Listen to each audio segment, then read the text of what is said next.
ધોરણ 8 विषय हिंदी उठो धरा के अमर सपूतों। विद्यार्थी मित्रों, आगे के लेक्चर में मैंने आपको उठो धरा के अमर सपूतों की जो आपका जो काव्य है वो मैंने आपको समझाया था। तो विद्यार्थी मित्रों, उसके बाद आज आता है उसका स्वाध्याय। आपको अपनी हिंदी की नोटबुक में उसका स्वाध्याय लिखना है। तो स्वाध्याय लिखने से पहले विद्यार्थी मित्रों, शब्दार्थ नहीं लिखे होंगे तो शब्दार्थ भी अपनी नोटबुक में लिख देना। और विद्यार्थी मित्रों, उठो धरा के अमर सपूतों जो काव्य मैंने आपको समझाया था, मैं एक बार फिर से आपको उसका सरल अर्थ समझा देती हूँ। यही समझाया था कि उसका जो लेखक है द्वारिका प्रसाद माहेश्वरी, वो हमें यही समझाते हैं कि भारत माता के अमर पुत्रों, गुलामी की रात बीत गई है, उसके बाद हमें आज़ादी की नई सुबह मिली है, तो हमें अज्ञान और आलस दूर कर देना है और देश के नव निर्माण में लग जाना है। और हमें यह सिखाया था कि देशवासियों, जीवन में तुम्हें फिर से नया उत्साह और जीवन में नया प्राणों का संचार करना है। आज़ादी की नई सुबह में नई किरणें फैली हुई है और आज़ादी की हम सांस ले रहे हैं। हमें इस देश के वीर सपूतों, तुम्हें युगों से मुरझाए हुए फूलों को नई मुस्कान देकर उनको फिर से दिखाना है। और हम बगीचों में जो कलियां खिल रही है, फूल मुस्कुराया है और सूर्य का उजाला फैला हुआ है। आज भारत माता का जो शरीर आज सुनहरा लग रहा है, हे देश के अमर सपूतों, अपनी मंगलमय वीणा से इस संसार रूपी बगिया को आपको गुंजित करना है। और कवि कहते हैं कि हमारे बच्चे इस देश के भविष्य है, तो हमारा देश सरस्वती का पावन मंदिर है और कल्याण करने वाली सारी विद्याएं तुम्हारी ही संपत्ति है। और हम विद्यारूपी मंदिर का रक्षक और पुजारी है और सैकड़ों दीप यहाँ जलाने और एक नए युग का आह्वान करना है। हमने यह सीखा था इस उठो धरा के अमर सपूतों में। यह था विद्यार्थी मित्रों उसका सरल अर्थ। आज आपको उसका जो स्वाध्याय है, स्वाध्याय के जो प्रश्न है, वो आपको सिर्फ 4 प्रश्न ही अपनी नोटबुक में लिखना है। उसके पहला प्रश्न मैं आपको समझा देती हूँ, उसके प्रश्न बाद में आपको लिख देना है अपनी हिंदी की नोटबुक में। तो पहला प्रश्न है विद्यार्थी मित्रों के कवि माहेश्वरी जी धरा के अमर सपूतों से क्या चाहते हैं। तो कवि माहेश्वरी जी अमर सपूतों से यह चाहते हैं कि कवि कहते हैं कि सदियों की गुलामी के बाद हमारे देश को स्वतंत्रता मिली है।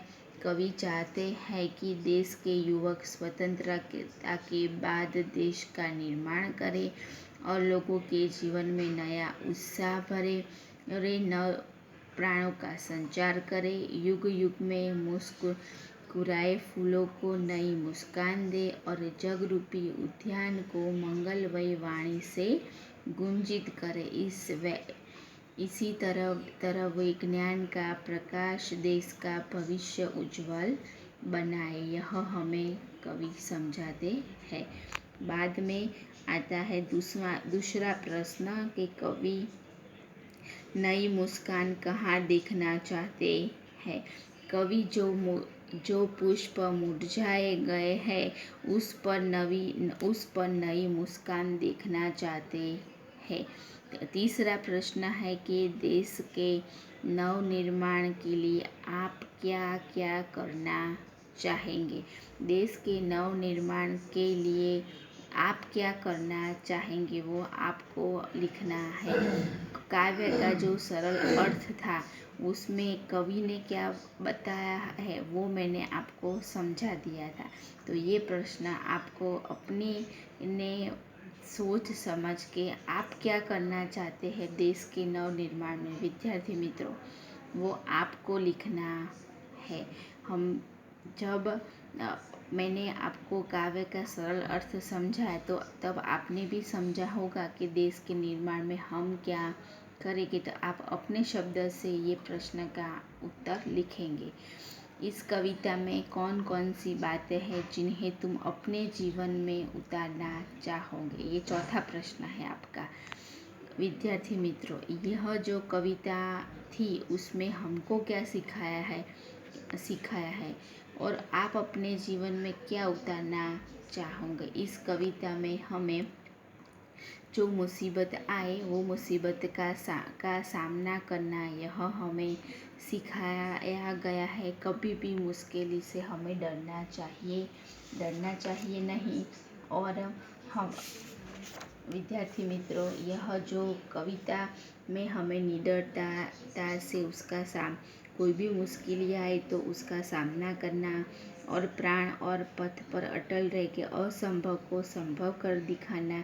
जीवन में अनेक बाधाएं कठिनाई आती है पर हमें उसका सामना करना चाहिए। यह तुम कविता में यह सिखाया गया है। जिन्हें तुम अपने जीवन में उतारना ચાહોગે, એટલે કે છે કે તમે લોકો તમારા જીવનમાં આ વસ્તુ ઉતારવા માંગો છો। કોઈ વિદ્યાર્થી મિત્રો, કોઈ પણ વસ્તુ અસંભવ નથી। આપણે જો મહેનત કરીએ તો બધી જ વસ્તુ સંભવ થઈ શકે, બરાબર। તો તમારે આ 4 પ્રશ્નો લખવાના રહેશે। ત્યારબાદ પેજ નંબર 25 ઉપર એક ફકરો આપેલો છે। प्रश्न नंबर 2 છે, એમાં નીચેના પ્રશ્નોના જવાબ છે कि दिए गए काव्य को पढ़कर प्रश्नों के उत्तर दीजिए। તેમાં એક લખ્યું છે कि खड़ा हिमालय बता रहा है डरो न आंधी पानी में, डटे रहो तुम अपने पथ पर कठिनाइयाँ तूफानों में, डिगो न अपने पथ से तुम तो सब कुछ पा सकते हो प्यारे, तुम भी ऊंचे उड़ सकते हो छू सकते हो नभ के तारे, अटल रहा जो अपने पथ पर लाख मुसीबत आने में मिली सफलता उसको जग में जीने में मर जाने में, जितनी भी बाधाएं आए उन सब से ही लड़ा हिमालय, इसलिए तो दुनिया भर में हुआ सभी से बड़ा हिमालय। विद्यार्थी मित्रों, उसके नीचे जो प्रश्न है कि हिमालय क्या संदेश देता है वो मैं आपको समझा देती हूँ। आप ध्यान से सुन लेना, पर नोटबुक में नहीं लिखना है। आपको अपनी हिंदी की नोटबुक में ये लिखना नहीं है। परीक्षा में मैं काव्य के प्रश्नों के उत्तर लिखिए ऐसा नहीं आपको पूछा जाता है, पर एक बार समझ लेना। तो प्रश्न है कि हिमालय हमें क्या संदेश देता है। तो हिमालय क्या संदेश देता है हमको कि आने वाली मुसीबत में डटकर उसका सामना करना चाहिए। यह हमें हिमालय संदेश देता है। दूसरा प्रश्न है कि मुसीबत आने पर हमें क्या करना चाहिए। तो मुसीबत आने पर हमें डटकर उसका सामना करना चाहिए। तीसरा है, कवि ने हिमालय को सबसे बड़ा क्यों कहा है। क्योंकि हिमालय सभी बाधाओं से लड़ता रहा है, इसलिए उसको सबसे बड़ा कहा है। चौथा है, इस काव्य का भावार्थ लिखिए। तो यह काव्य का यह भावार्थ है कि बाधाएं कठिनाई आती है, हमें निडरता से उसका सामना करना चाहिए और मुसीबतों में डरना चाहिए नहीं। प्राण और पथ पर अटल रहते हैं और असंभव को भी संभव कर देते हैं।